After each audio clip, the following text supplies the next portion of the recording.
What's going on, everyone? It's my back again, and this is your debrief. I haven't quite sorted out the podcast side of it yet. It's not easy, you know. And also we've got to sort some guests and things out, but hopefully that will be resolved next week. Very confident.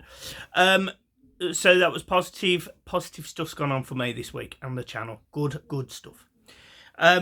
However, let's talk about the negatives, and that was debrief and going over the Man City game. And look, it was a game that it was very much two-sided, because I definitely felt that Everton had the better of the chances in the first half, and it was very obvious that Man City had the better of the chances in the second half, as you'd expect.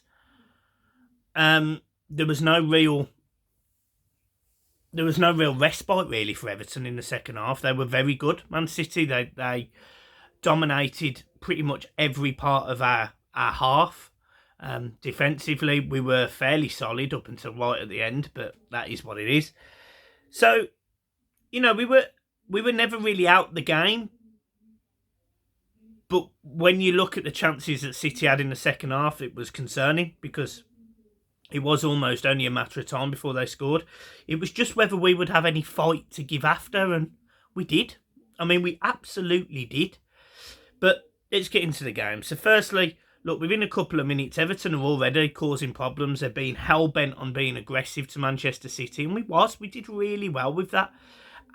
Again, lovely football inside with Decore coming back in, and Allen really showing that we've missed the two of them, and sort of having that three in midfield there, which was handy, because it seemed to counter, it seemed to work with what we were sort of planning to do, and we were able to be a little bit more adventurous, but also defensively sound, I felt personally. I don't know if you agree, but I just felt that, you know, whenever Man City got that ball on that counter-attacking charge, we had an answer.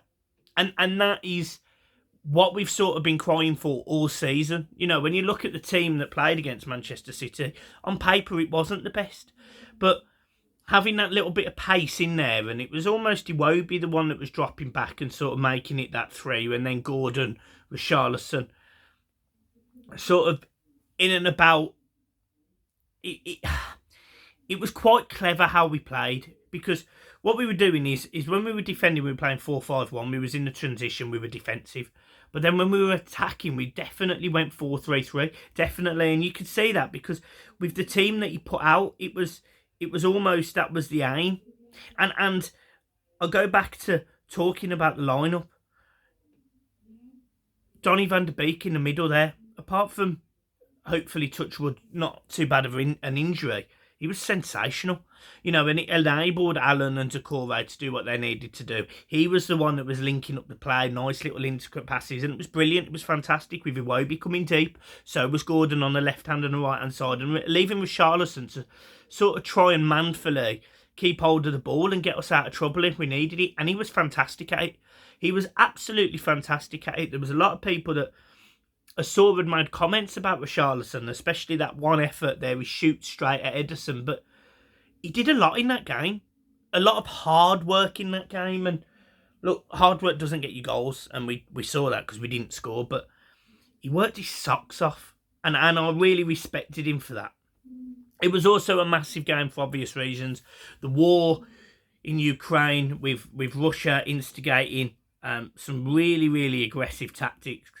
And obviously, we both have Ukrainian players in our side with Vitaly Mykolenko and Zinchenko for Manchester City. And it was a very emotional day.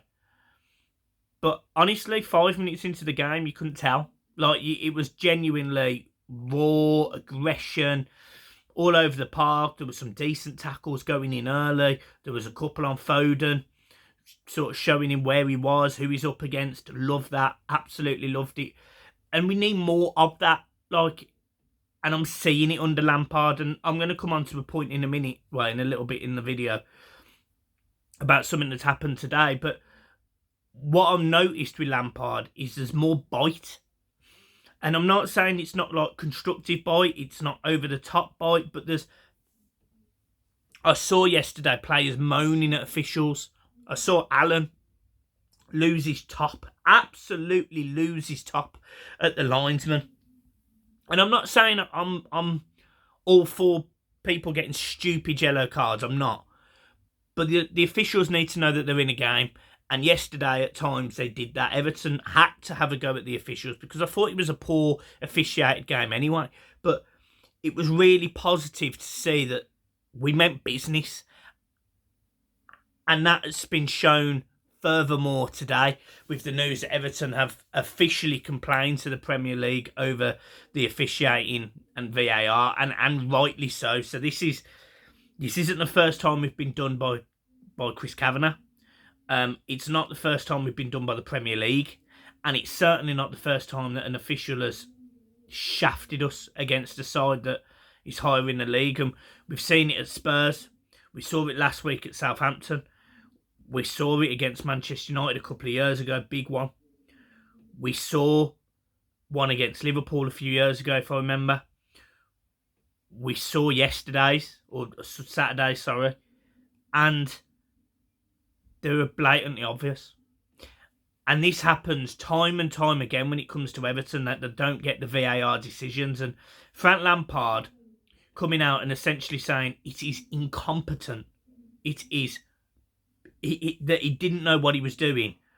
Honestly, I was all for it. I love that. And I want to see Everton do that, because we go into a game on Monday night. I'm not going to talk about Bournemouth. We go into a game on Monday night, which is going to be a game of, we're going to have to be aggressive. We've got to go to Spurs, who, by the sounds of it, are fighting to keep their manager. They've now got 2 wins in 6. And it's 2 wins in 3, if you take out the middle result, which was poor. They were poor. And Everton have got to go to Spurs, a place that notoriously they haven't done fantastic at, albeit the new stadium they haven't actually done that bad at. I think it's a draw and a win. I think there's a defeat. But anyway, it's certainly not as bad as it was at White Hart Lane. And we've got to get a result of some form. And having that backbone, that bite, that little bit of guile, and when our backs are against the wall, being fairly solid, made me feel comfortable that we can do that. And not just at Spurs, we can pick up points anywhere in the league. So I need to see it, and I need us to see the home passion and the players to almost play away as they do at home. And I know that's difficult because of the crowd, and Goodison's fantastic for it and really is carrying the players, but they need to find a way of doing that, because it's literally chalk and cheese when it comes to Everton home and away. We're good at home, we're poor away. That needs to change, and it needs to change quickly, because Everton, horrible as it sounds, come Monday, Everton could be in the bottom 3. Straight up. Burnley play Leicester on Tuesday. Burnley win, I'm pretty sure we're in the bottom 3. Burnley also then have another home game against Chelsea. Burnley are capable of beating anyone at home. We've seen it time and time again. Newcastle are at home to Brighton.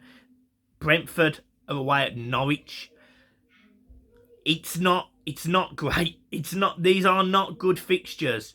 These are not good fixtures when Everton are away at Tottenham. So we've got to find a way of getting results. And they get easier after this game. But this Tottenham game is huge in my opinion, because taking the confidence out of this Manchester City game, which is what we should be doing. Yes, we got fucked. We got fucked. I'm not going to sit here and sugarcoat it. We got done. VAR done us, and I was fuming about it. You all saw my match reaction. I was livid. But we easily could have got a point out of that game for another reason. Michael Keane makes a poor mistake. Mason Holgate, poor clearance, scuffs the ball, bounces off Michael Keane, who just doesn't do anything. He doesn't move his feet. It's planted like an oak tree, and they score. And that, unfortunately, has summed up Everton's season. Everton's defending, slow, lethargic. And unfortunately, it come back to bite us on the arse. But that Man City game as a whole was a positive day. Was a positive performance, and a performance that should have got us a point. And that point would have put us 16th. And I know it sounds stupid, but it's literally marginal gains at the minute. It's literally marginal gains, because You know, Newcastle have gone from bottom of the league to 14th in 8 weeks, or wherever they were. They were down there. You know, they've managed to pick up 4 wins in that time because they'd only won 1. So Everton, they've got to find something, and I'm confident we will. I really am. I'm really confident that we will, because that performance warranted it, and we just got shafted. We just got absolutely shafted. So that's what I think about the game, and I think it's important that Frank Lampard, Ashley Cole, they're right to speak to these refs. They're right to have a go at them. They're right to complain, because the facts are, if Everton hadn't have complained, the FA, the Premier League, would have done Frank for his comments about that ref. We all know it. I mean, we all see it all the time. Even though the refs are right, they still would have done them. So, look, for me, go in there, all guns blazing, lay it out to the Premier League. And I'm serious. If we are losing a game, and at the end of a game, we don't get a decision like we didn't against Manchester City, just fucking leave the pitch.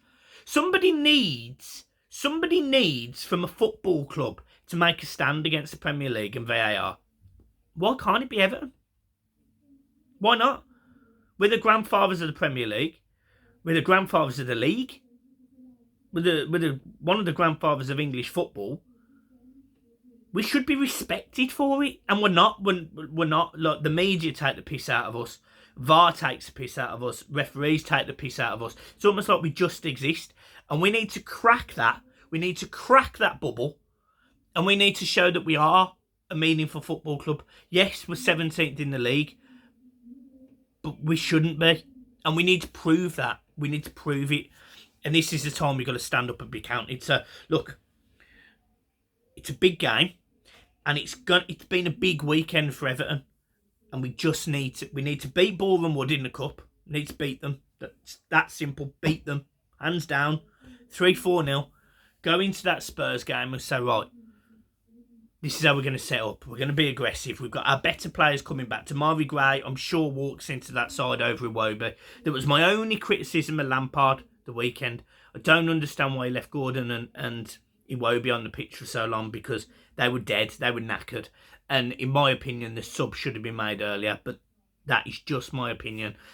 I also don't understand starting Iwobi over Townsend. I know a lot of people have said that Townsend doesn't offer anything, but actually he's scored, I think, 7 goals this season.